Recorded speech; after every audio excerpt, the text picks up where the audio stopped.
I expect you to know this. I'm not sure. I don't know where the drones are coming from. I think it's a serious problem. Well, yeah, if you're going to be the DOD guy, you better know you're going to know this. Well, I shouldn't have told him no before I realized that I could zoom into your interview. I know. See, but if I go back in time, I would have said we can make it all work out. Well, but if you don't know there, you can zoom in. Then maybe you shouldn't be in charge of the DOD. Yeah, maybe you shouldn't be. Exactly. Sir, there's this thing called Zoom. Or what? Like Star Trek? What the hell's that? You can talk to Weinbaum. Don't give me that woke garbage. You can talk to Weinbaum. All right. About the Zoom. What the hell? All right. What about Richard C. Lockwood? Okay, aborted babies are real people. In fact, they go to heaven. Now, this guy, I don't know if you ever heard him on my show, but he has a connection to elite aliens, space aliens, and to time travel.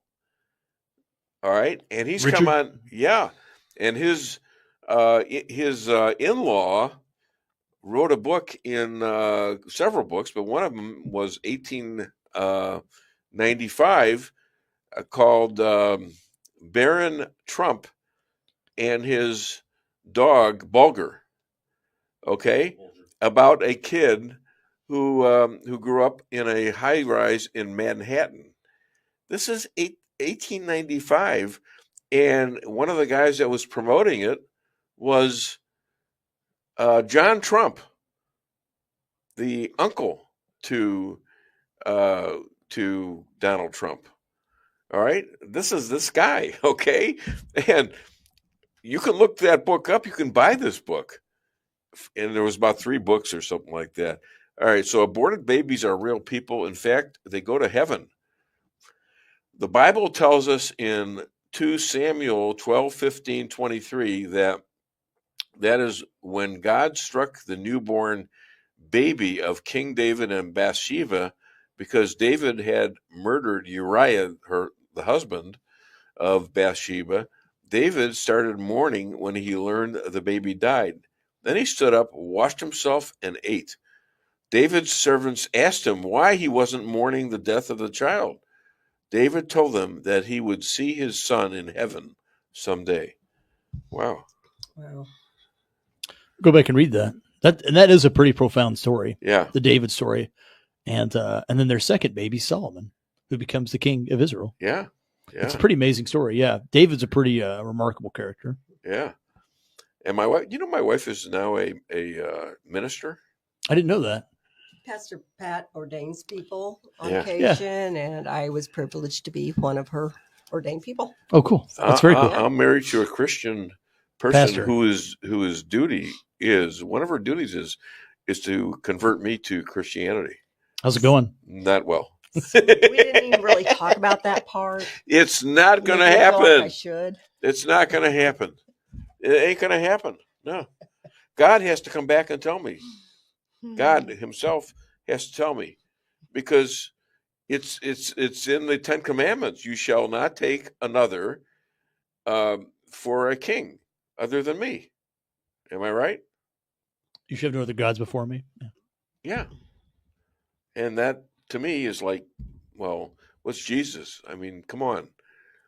He's one of the trilogy, right? The trilogy. like Indiana Jones Trinity. Now this guy, Richard C. Lockwood is a big Catholic. He's a big Catholic. Look who I got next. All right, and by the way, do you want to hang out? This could be a really interesting interview if you got some time. I even buy you lunch if you want. I can't today. I got to go to Jeff City to file some bills. What about this? I want to hang out. Hang out. This guy's a good guy. He is a good guy. Hey, Bill, how are you doing? News? I don't know. I don't know if he's got any news. But this man is a kinesiologist. I love saying that. He's a Division I football player, a Division I basketball ref. Please welcome all the way from Phoenix, I believe, Jeff Zink. Okay, dang it. I want to know what the news is.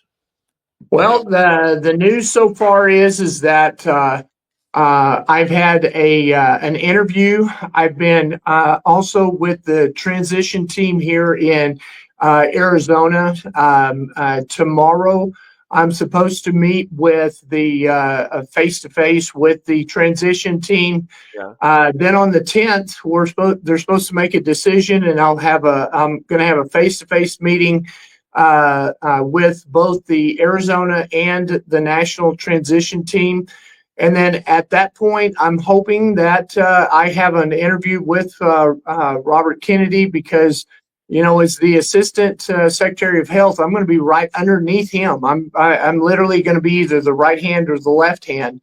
And so we're going to be, that's where we're at in this whole deal. Okay, let me give you a suggestion. Take off your shirt right now, and I want you to do some pull-ups, half naked. Yeah. Okay, Yeah. and do a backward somersault like he does. Wow. Wait a minute. Where are you going? Where's he going? Get your butt back there. I got Bill Hardwick here. He's like, this is a family show. I don't need to see that. That might have to happen. This is one of the weirdest shows I've ever been on. Great. I love that. You know what's bad for all of us? He's serious. It's not one of the weirdest shows we've been a part of before. Thank you so much. Thank you, everybody. I love that. All right, so you don't like my suggestion. Okay, so what? So I don't understand. So you are almost there, maybe, right? Well, my understanding is it's down to one or two of us. That's it. Wow. And so when they say short list, that's exactly what they mean. So I'm sure when they see this clip, they'll say, "Oh God, he's in."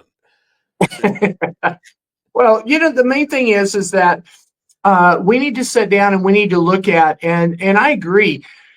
You sit down and Robert Kennedy came out and said that when he gets in, he's going to do things like ban Pop-Tarts.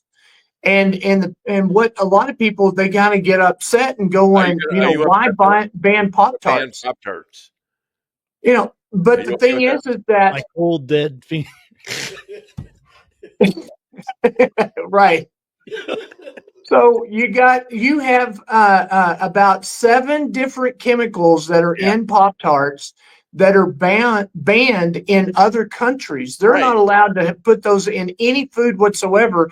Yet you have a minimum of 7 different types of dyes and things that are in there. Plus the Kellogg's. A lot of people don't understand this, but Kellogg's wanted to sell more cereal. So they put these ads out that said breakfast is the most important meal of the day. You have to start out with that. Well, that was just to sell that. Well, then they added all this extra sugar in there, which quadrupled the amount of sugar intake just from breakfast.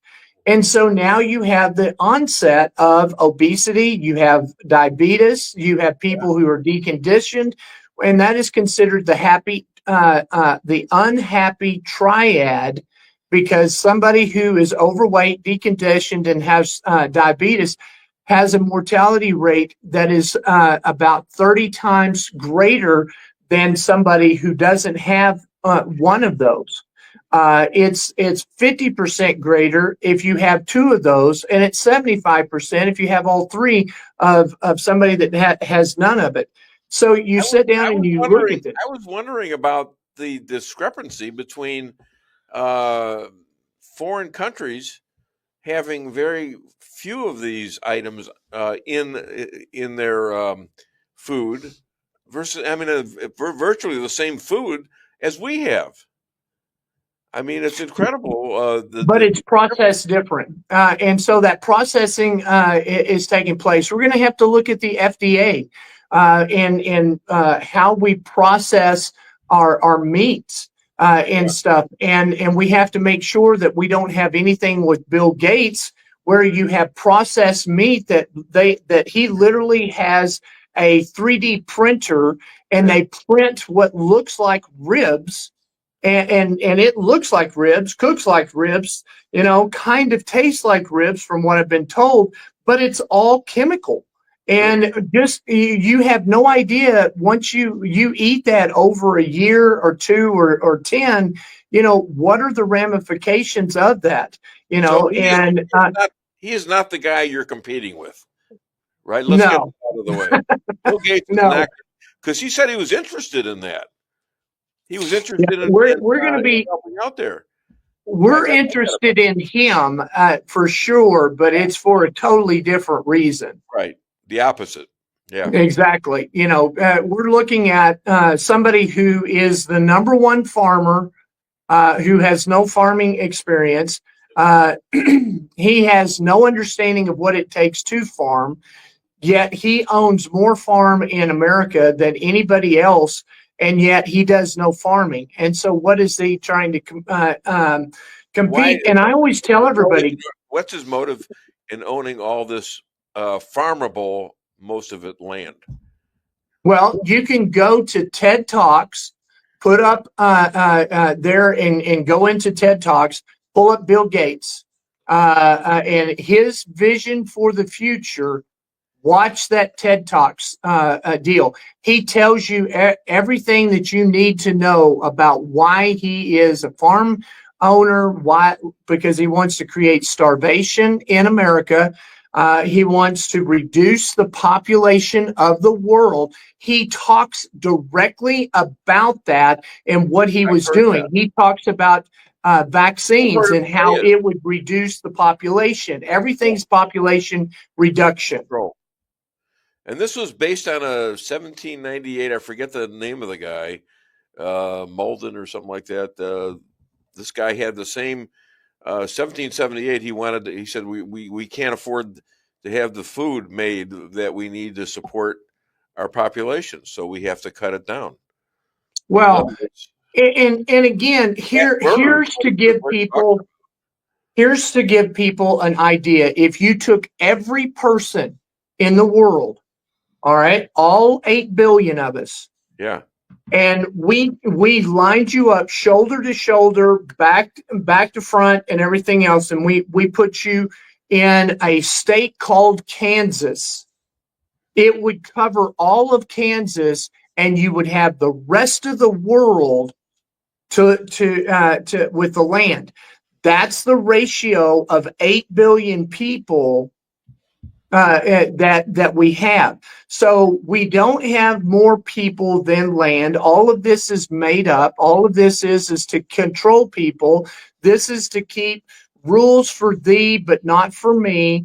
And it's so that I live a lifestyle that I want to live, but you don't have access to. All of this is this globalist, elitist mentality, and he's part of it. And he doesn't want, Dave, you can't get on a plane, and they don't want you coming to Florida or Hawaii and enjoying yourself for a vacation and flying someplace and then coming back and working hard. They don't want all that. That's incredible that you look at where RFK is right now, and the Democrats had him, and they had this guy, and boy, and for him to come over and be a Republican doing this is amazing. Now I'm sure I don't agree with all his policies, but sure, this is a great thing that he's going to do, and hopefully you'll be the guy that's doing a lot of the scut work, a lot of the great work. So if you need me to call President Trump, I'd be happy to do it. Yeah, that's it's kind of interesting. I've actually had some friends come out of the woodwork, and one of them happens to be in North Dakota, senator. And he was on a plane with President Trump, and I got sent a picture there, and it ends up being from a real good friend that's a mutual friend of both Senator Comer and myself. Yeah. And I said, hey, have him talk to President Trump directly about me. And so Dale got texted Senator Comer, and he goes, oh, sure. And he sent him a bullet point of things that I have done and how I've helped and stuff. So I know that my name has been brought up that way. I know that my name has been brought up to President Trump in two other incidences at Mar-a-Lago. And then I've had 3 people that had direct ties to Robert Kennedy. They've all talked to Robert Kennedy directly. So I know my name is coming up constantly to them. And again, it's not who you are, because I'm really not anybody special. I'm not. I hang around special people like Dave Weinbaum, and I'm able to, meet great people like Bill Hardwick and stuff. But I'm not somebody that's that special, but I do have connections, and it's not who you are, it's who you know. Yeah, and that's terrific, but there's so much more to you than the health situation, because you're an expert on elections, on forensic audits of elections, and that would be a lot of great information for the Trump administration going forward. Well, absolutely. And we've had those discussions. That's where one of them was specifically to making sure that our group, We the People, AZ Alliance, and what they do, and then working with the AZ GOP, we just filed a lawsuit over the weekend on Prop 139. Which the statute stated in Arizona that you had to have 60% of the population vote on accepting this tax that they were extending. It was an extended tax, and so they got 59.8. Now, the last I checked with math, 59.8 is not 60%, so it did not pass, but our governor has already spent the $20 billion for a new freeway there, and we're saying, no, you can't do that. So we filed lawsuit against that to shut it down and to say you don't get to tax the people because it did not pass by 60%. So, and they quit counting, so they can't add any more votes to it to take it up to 60. So they're stuck. They're dead in the water now. Wow. Well, that's your other benefits. What do you hear about the 1/6er situation and what's going on with Ryan? So we got surprised this week. I got a phone call on Tuesday at 6:30 in the morning and said, "Dad, you need to come get me. I'm being released today." Ooh. And so we had to scramble to drive 4 hours down to Sadford. We got him. We had to bring him back to Phoenix. We put him on a plane on Wednesday, and now he's in Lubbock. And what's really interesting is that out of this, he was being referred to as a felon coming out, but he wasn't. He wasn't convicted. So we ended up having to file against the judgment and said you got to remove all of this different language that's put on and stuff. And the